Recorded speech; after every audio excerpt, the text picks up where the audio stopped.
नमस्कार मित्रों, मैं ब्रजेश आचार्य अपने YouTube चैनल हिंदी दिग्दर्शन पर आपका हार्दिक स्वागत करती हूँ, अभिनंदन करती हूँ।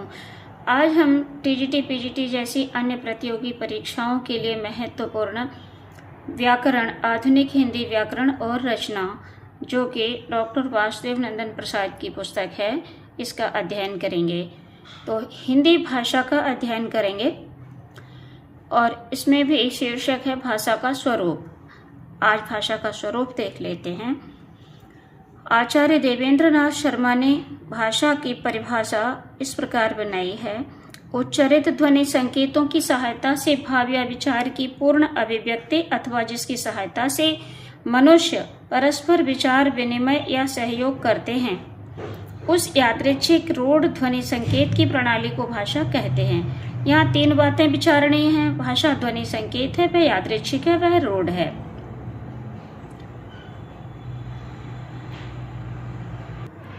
नंबर 1, सार्थक मनुष्यों के समूह या संकेत को भाषा कहते हैं। ये संकेत स्पष्ट होना चाहिए। मनुष्य के जटिल मनोभावों को भाषा व्यक्त करती है, किंतु केवल संकेत भाषा नहीं है। जिस प्रकार से रेलगाड़ी का गार्ड हरी झंडी दिखाकर ये भाव व्यक्त करता है कि गाड़ी अब चलने वाली है, किंतु भाषा में इस प्रकार के संकेत का महत्व नहीं है। सभी संकेतों को सभी लोग ठीक ठीक समझ भी नहीं पाते और न इनसे विचार ही सही व्यक्त हो पाते हैं। सारांश यह है कि भाषा को सार्थक और स्पष्ट होना ही चाहिए। भाषा यादृच्छिक संकेत है, अर्थात यादृच्छिक का अर्थ होता है मनमनापन। यहाँ शब्द और अर्थ में कोई तर्क संगत संबंध नहीं रहता। बिल्ली, कौवा, घोड़ा आदि को क्यों पुकारा जाता है, ये बताना कठिन है। इनकी ध्वनियों को समाज ने स्वीकार कर लिया है, इसके पीछे कोई तर्क नहीं है। बिल्ली को बिल्ली की ध्वनि से स्वीकार किया गया कि ये पशु बिल्ली है। कौवा कहीं भी बोलता हो, उसकी आवाज को सुनकर ही हम समझ जाते हैं कि कौवा बोल रहा है। भाषा के ध्वनि संकेत रूढ़ होते हैं। परंपरा या युगों से इनके प्रयोग होते आए हैं। औरत, बालक, वृक्ष आदि शब्दों का प्रयोग लोग अनंत काल से करते आ रहे हैं। बच्चे, जवान, बूढ़े सभी इनका प्रयोग करते हैं। क्यों करते हैं, इसका कोई कारण नहीं है। ये प्रयोग तर्कहीन है। इन शब्दों को रूढ़ इसलिए कहा गया है कि इनमें कोई परिवर्तन नहीं हो सकता। हिंदी के कुछ भाषा वैज्ञानिकों ने भाषा के निम्नलिखित लक्षण बताए हैं। वह लक्षण से तात्पर्य होता है परिभाषा। पीछे हमने एक परिभाषा और पढ़ी थी जो देवेंद्र नाथ शर्मा जी की थी। यहाँ पर श्याम सुंदर दास जी की परिभाषा को हम देख लेते हैं। मनुष्य और मनुष्य के बीच वस्तुओं के विषय में अपनी इच्छा और मति का आदान प्रदान करने के लिए व्यक्त ध्वनि संकेतों का जो व्यवहार होता है उसे भाषा कहते हैं। वहीं आगे डॉक्टर बाबूराम सक्सेना जी कहते हैं कि जिन ध्वनि चिन्हों द्वारा मनुष्य परस्पर विचार विनिमय करता है उसको समष्टि रूप से भाषा कहते हैं। आगे मंगलदेव शास्त्री जी कहते हैं कि भाषा मनुष्यों की उस चेष्टा या व्यापार को कहते हैं जिससे मनुष्य अपने उच्चारणोपयोगी शरीरावयवों से उच्चारण किए गए वर्णनात्मक या व्यक्त शब्दों द्वारा अपने विचारों को प्रकट करते हैं। ये मंगलदेव शास्त्री का कथन है। उपर्युक्त परिभाषाओं से निम्नलिखित निष्कर्ष निकलते हैं। तो सभी ध्यान देंगे, ये जो निष्कर्ष दिए गए हैं 5 निष्कर्ष, ये परीक्षाओं में पूछे जाते हैं। भाषा में ध्वनि संकेतों का परंपरागत और रूढ़ प्रयोग होता है। यानी कि भाषा में ध्वनि संकेतों का परंपरागत और रूढ़ दोनों प्रकार से प्रयोग होता है। भाषा के सार्थक ध्वनि संकेतों से मन की बातों या विचारों का विनिमय होता है।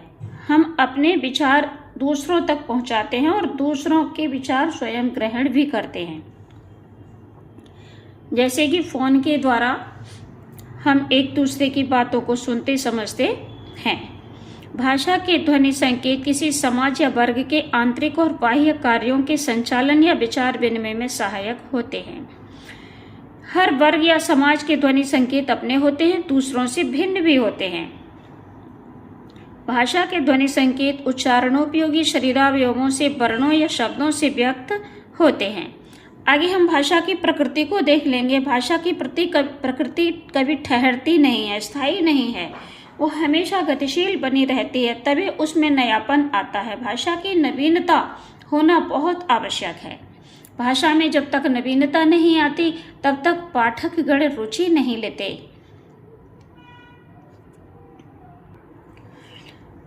भाषा की प्रकृति।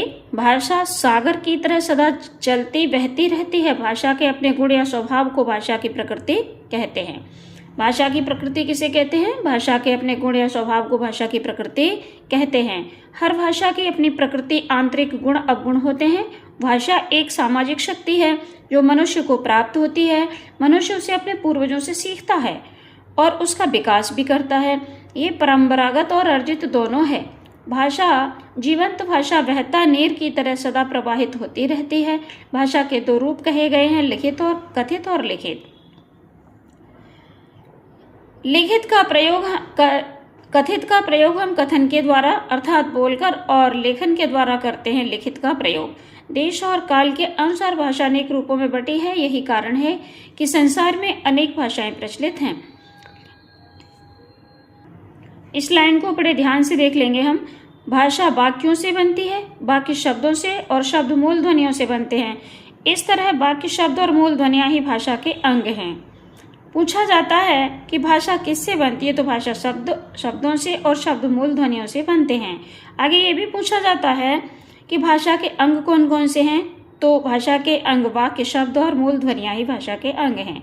व्याकरण में इन्हीं के अंग प्रत्यंगों का अध्ययन विवेचन होता है। अतएव व्याकरण भाषा पर आश्रित है। भाषा के विविध रूपों को देख लेंगे। हर देश में भाषा के 3 रूप मिलते हैं, बोलियां, परिनिष्ठित भाषा और राष्ट्रभाषा। जिन स्थानीय बोलियों का प्रयोग साधारण जनता अपने घरों या समूह में करती है उसे बोली या डायलेक्ट कहते हैं। किसी भी देश में बोलियों की संख्या अनेक होती है। भारत में भी लगभग 600 से अधिक बोलियां बोली जाती हैं। ये घास पात की तरह अपने आप जन्म लेती हैं और किसी क्षेत्र विशेष में बोली जाती हैं, जैसे भोजपुरी, मगही, ब्रजभाषा, अवधी आदि। परिनिष्ठित भाषा किसे कहते हैं? ये व्याकरण से नियंत्रित होती है। इसका प्रयोग शिक्षा, शासन और साहित्य में होता है। किसी बोली को जब व्याकरण से परिष्कृत किया जाता है तब वह परिनिष्ठित भाषा बन जाती है। खड़ी बोली कभी बोली थी, आज परिनिष्ठित भाषा बन गई है, जिसका उपयोग भारत में सभी स्थानों पर होता है। जब भाषा व्यापक शक्ति ग्रहण कर लेती है तब आगे चलकर राजनीतिक और सामाजिक शक्ति के आधार पर राजभाषा या राष्ट्रभाषा का स्थान पा लेती है। ऐसी भाषा सभी सीमाओं को लांघकर अधिक व्यापक और विस्तृत क्षेत्र में विचार विनिमय का साधन बनकर सारे देश की भावात्मक एकता में सहायक होती है। भारत में 15 विकसित भाषाएं हैं, पर हमारे देश के राष्ट्रीय नेताओं ने हिंदी भाषा को राजभाषा का गौरव प्रदान किया। इस प्रकार हर देश की अपनी राष्ट्रभाषा है। रूस की रूसी, फ्रांस की फ्रांसीसी, जर्मनी की जर्मन, जापान की जापानी आदि। इस वीडियो में इतना ही। आगे मिलते हैं हिंदी भाषा की उत्पत्ति के साथ। तब तक के लिए नमस्कार।